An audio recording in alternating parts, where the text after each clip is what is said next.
144,000 entonces, ¿quiénes son? Tienen 3 características. Número 1, tienen el sello de Dios.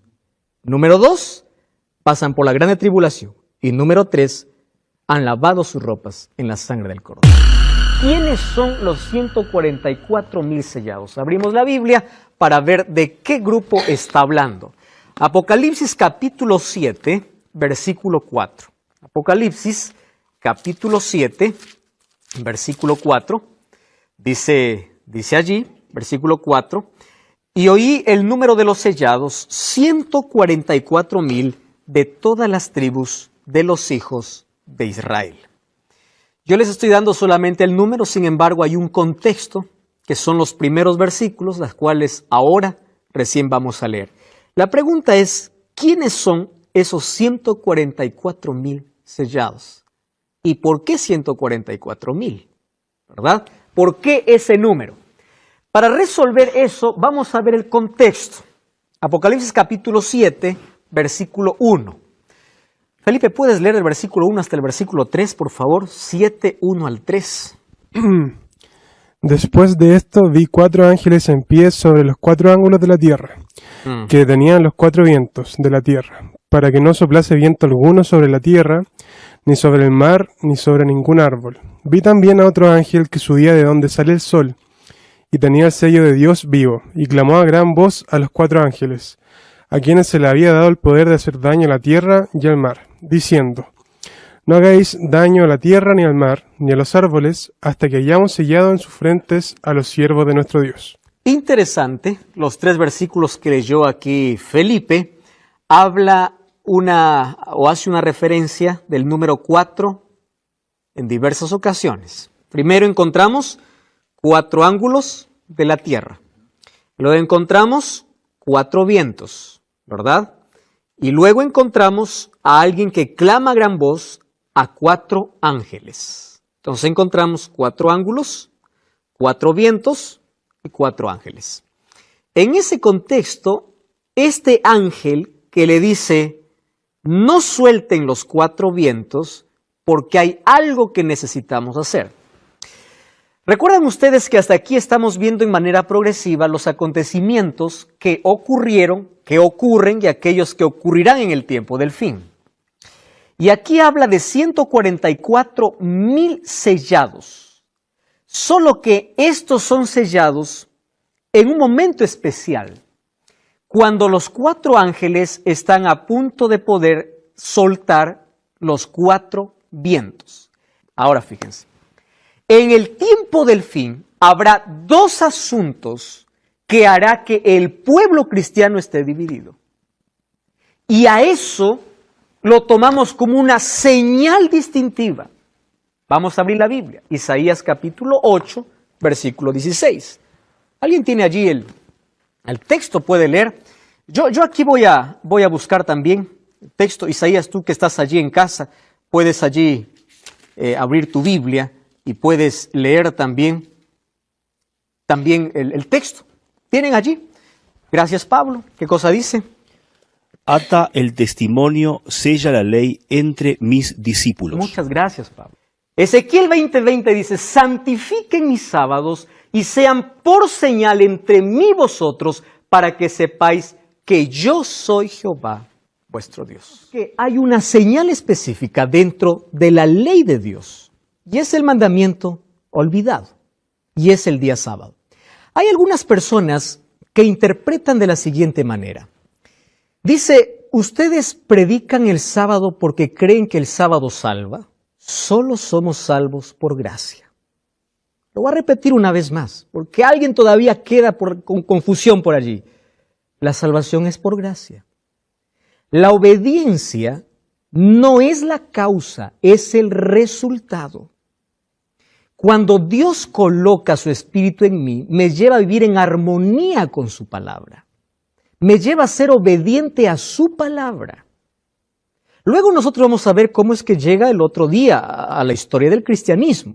Y allí Pablo tiene una pregunta interesante que luego vamos a responder. Ahora fíjense, aquí Dios dice a su pueblo y dice, santifica mis sábados y sean por señal entre mí y vosotros. no está colocando ya ahora toda la ley, sino un día. Ahora, vamos a abrir la Biblia, ¿parece? El libro de Mateo capítulo 5, versículo 17 es un texto muy conocido cuando dice, no piense, Jesús está diciendo, que yo vine para anular la ley. Cuando habla de la ley está hablando de todo el testimonio del Antiguo Testamento, de la Torá específicamente, o los profetas. No he venido para anularlos, sino para cumplirlos. Les aseguro que mientras existe el cielo y la tierra, ni una jota, ni una letra, ni una tilde de la ley desaparecerá hasta que todo se haya cumplido. Vamos a Santiago capítulo 2. ¿Les parece? Santiago está en el Nuevo Testamento. Santiago capítulo 2, versículo 10. A mí me encanta el libro de Santiago. Es un libro muy claro para poder comprender de una manera tan simple. Santiago capítulo 2, versículo 10. ¿Está bien? Santiago 2:10 dice así. Cualquiera que guarde toda la ley, pero ofende en un punto, se hace culpable de todos. Bueno, pero aquí uno puede decir, bueno, aquí está hablando de la ley en general, está hablando de toda la instrucción. Lea el versículo 11. Porque el que dijo no cometas adulterio, también ha dicho no matarás. Ahora yo les hago la pregunta, ¿a qué ley está haciendo referencia Santiago? A la ley de Dios. Está tomando literalmente esa ley. Ahora dice, si tú no cometes adulterio, pero matas, te has hecho transgresión de la ley. Versículo 12. Así hablad y así haced, como los que habéis de ser juzgados por la ley. ¿Qué cosa dice? De la libertad. ¿Quién te dijo que la ley es esclavitud? La ley es un cerco protector. Protege tu familia y protege tu relación con Dios. Los 4 primeros mandamientos demuestran tu amor a Dios. Por eso Jesús dijo, la ley se divide en 2. Amor a Dios y amor al prójimo. Porque los 4 habla de mi relación con Dios, mi amor a Dios. Y los otros 6, protege mi familia. No cometerás adulterio, honra a tu padre y a tu madre. Protege las relaciones. Entonces, somos salvos por gracia, pero juzgados por la ley. Qué interesante lo que está diciendo aquí la Biblia. Ahora, si nosotros vamos a Romanos 3:31, allí Pablo es claro. Vamos a leer, ¿les parece? Romanos capítulo 3, versículo 31. Pablo habla mucho acerca de la ley. Romanos capítulo 3, versículo 31. Él dice así, miren. Luego pues, por la fe invalidamos la ley. Y él dice, de ninguna manera, ni siquiera se hable. Más bien estamos confirmando. ¿Pablo está hablando de una salvación por ley? No, de ninguna manera. ¿De qué está hablando? De fe. Porque el ser humano es salvo por fe y gracia. Entonces, es interesante que en el tiempo del fin, aquellos que tienen el sello de Dios, por medio del Espíritu Santo, tendrán un sello invisible. Esto se llama un sello escatológico. ¿Por qué? Presten atención. Porque hay un solo punto que divide en este mundo a los cristianos, y es el día de adoración. Hay otros temas que dividen, vamos a ver en los próximos capítulos cuando hablemos de la inmortalidad del alma y de otros asuntos, pero el día de adoración es el punto central. Existe solo 2 días, ¿verdad? Sábado y domingo.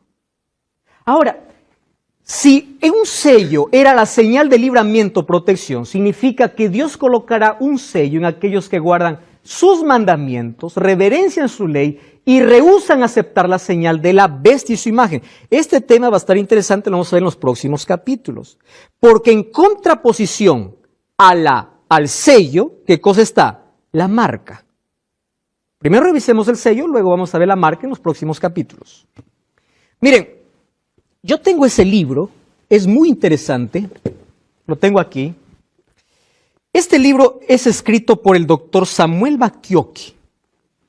Si ustedes leen aquí en la parte final, dice que de paso, esto es una tesis doctoral, ¿correcto?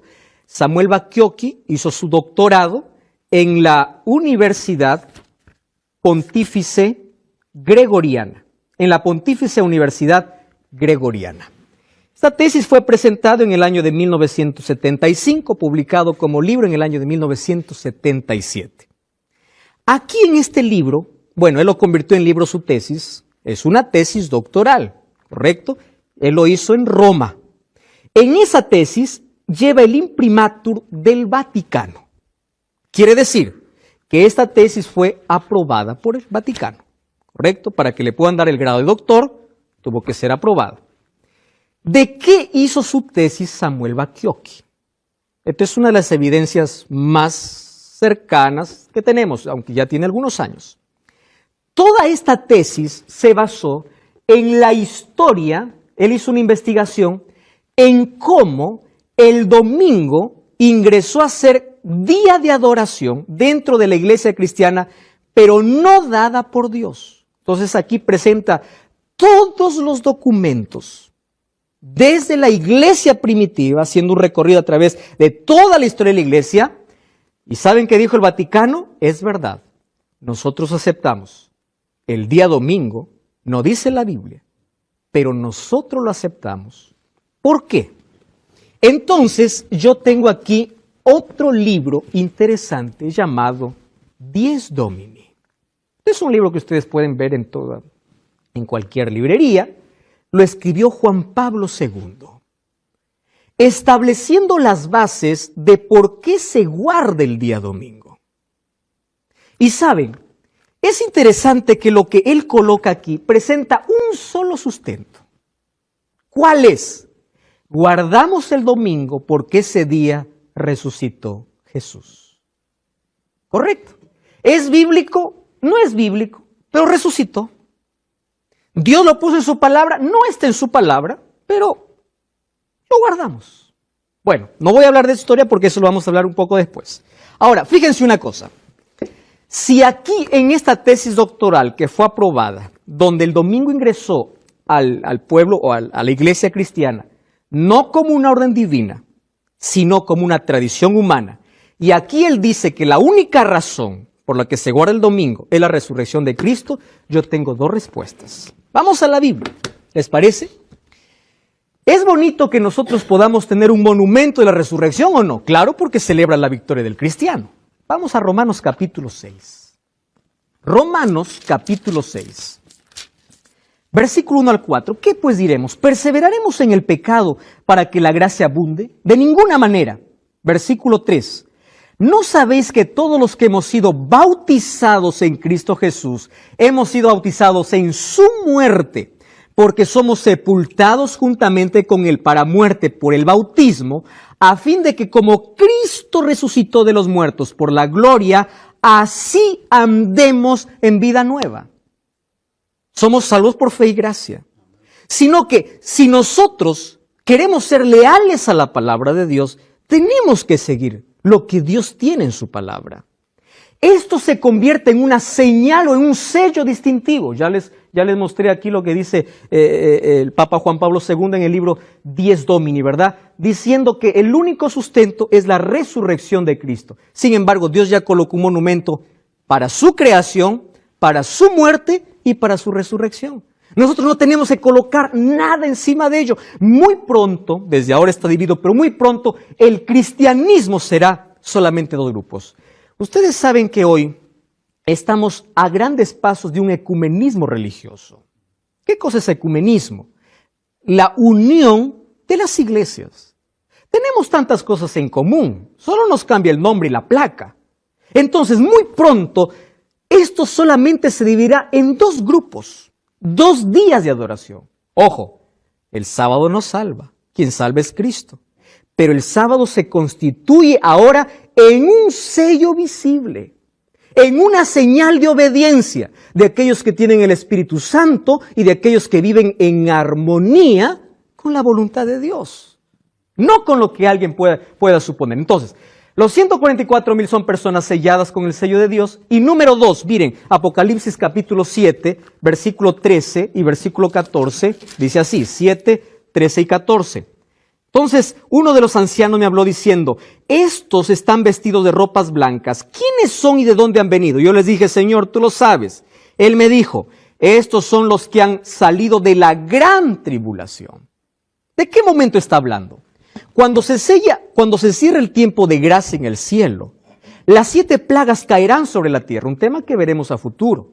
Y habrá tribulación no solamente para los malvados, sino también para el pueblo de Dios. Un tiempo de angustia, como lo menciona Daniel capítulo 12, versículo 1. En aquel tiempo se levantará Miguel. Cuando Cristo termine su obra de intercesión, dice, el gran príncipe que está por parte de los hijos de tu pueblo será un tiempo de angustia, cual nunca hubo desde que existen las naciones hasta entonces. En ese tiempo, tu pueblo será librado. Aquellos que están escritos su nombre en el libro de la vida. Ahora, esa gran tribulación significa que los casos están decididos. Apocalipsis 22:12 dice, el justo sigue siendo justo, el santo sigue siendo santo. Es decir, se acabó la oportunidad para todos.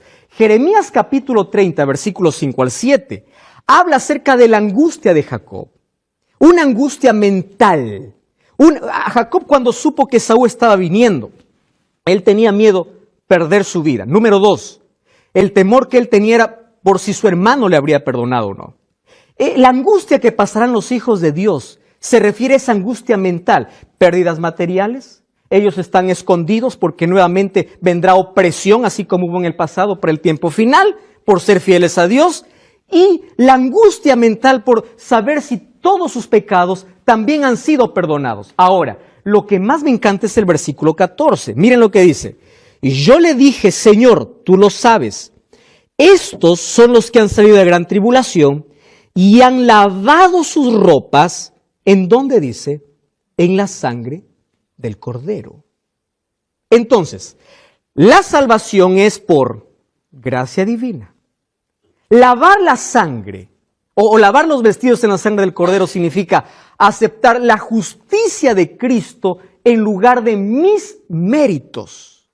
Lavar la sangre significa, versículo 1 Juan 1:7 dice, si andamos en la luz como Él está en la luz, tenemos comunión unos con otros y la sangre de Cristo nos limpia de todo pecado. Aceptar aquella gracia divina. Ahora termino con esto y de ahí voy a dar pase.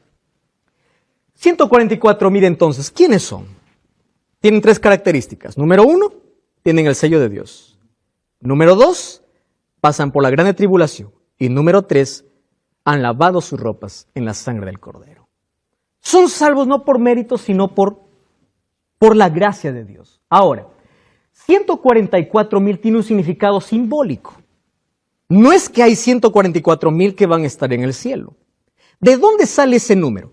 ¿Cuántas tribus fueron el pueblo de Israel? 12. ¿Cuántos apóstoles? 12. Muy bien.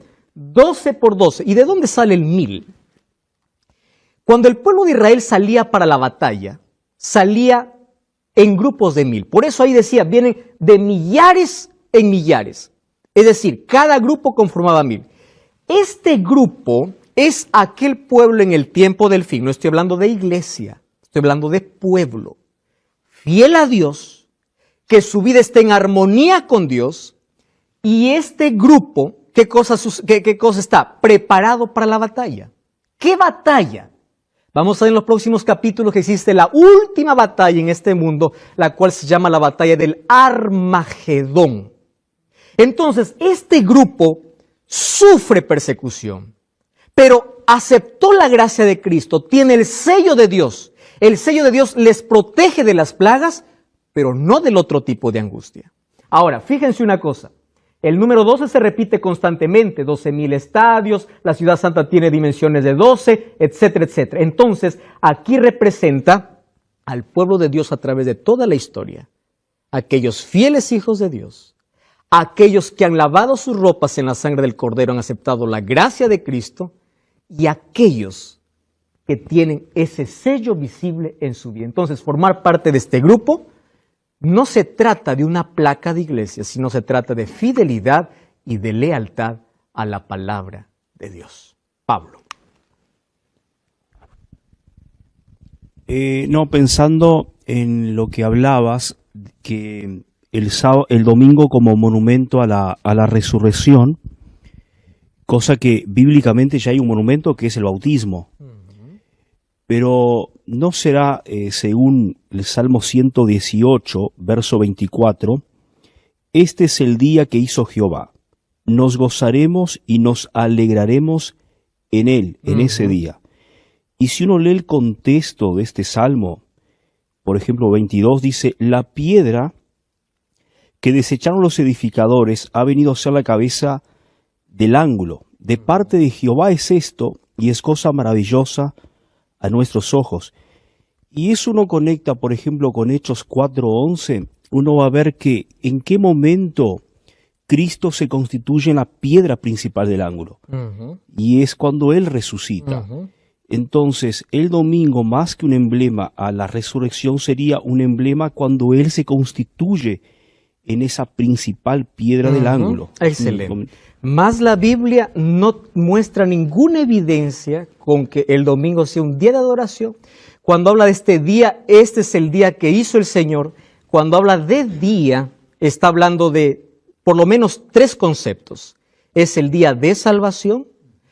En el contexto está hablando del día de la resurrección, que es la victoria sobre el pecado, mas no un día de adoración. Entonces, bíblicamente tenemos 104 textos que hablan de un día de adoración. Y nosotros en el primer capítulo vemos que la Biblia menciona 7 veces el domingo en el Nuevo Testamento. No es que no menciona, pero las 7 veces menciona como día de reunión o como primer día de la semana, mas no como un día de adoración. Ahora, ¿quiénes son la gran multitud? La gran multitud son los 144,000 en 2 momentos. Solo que los 144,000 están en la tierra, listo para la batalla, y la gran multitud está celebrando la victoria porque ya pasó por la batalla. Miren, es interesante, allí en el capítulo 7, allí cuando habla en el versículo 9, después de esto miré y vi una gran multitud. En los primeros versículos dice, escuché que eran 144,000. Ahora vi una gran multitud. No se podían contar naciones, tribus, lenguas. Estaban delante del trono, en la presencia de Dios y del Cordero, vestidos de ropas blancas y con palmas en sus manos. Clamaban a Dios diciendo, la salvación pertenece a nuestro Dios, el que está sentado en el trono y al Cordero. Y todos los que estaban allí al pie del trono, y los ancianos y los seres vivientes, se postraron diciendo, la bendición y la gloria, la sabiduría, la acción de gracia, la honra, el poder, la fortaleza, sean para nuestro Dios por los siglos de los siglos. Mientras unos están preparados para la batalla, en la gran multitud dice, ya vencimos. Es decir, es el mismo grupo. Finalmente, queridos, nosotros no debemos fidelidad a un líder ni a una iglesia. Debemos fidelidad a la Biblia. Ahora yo te voy a hacer una invitación a ti. Tú que tienes este libro en tus manos. La Biblia es clara. La Biblia no necesita un intérprete humano.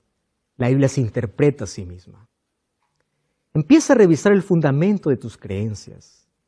Empieza a salir del bullicio, del griterío, de iglesias que solamente hablan cualquier otra cosa, menos se abre la Biblia para poder predicar el plan de Dios para ti.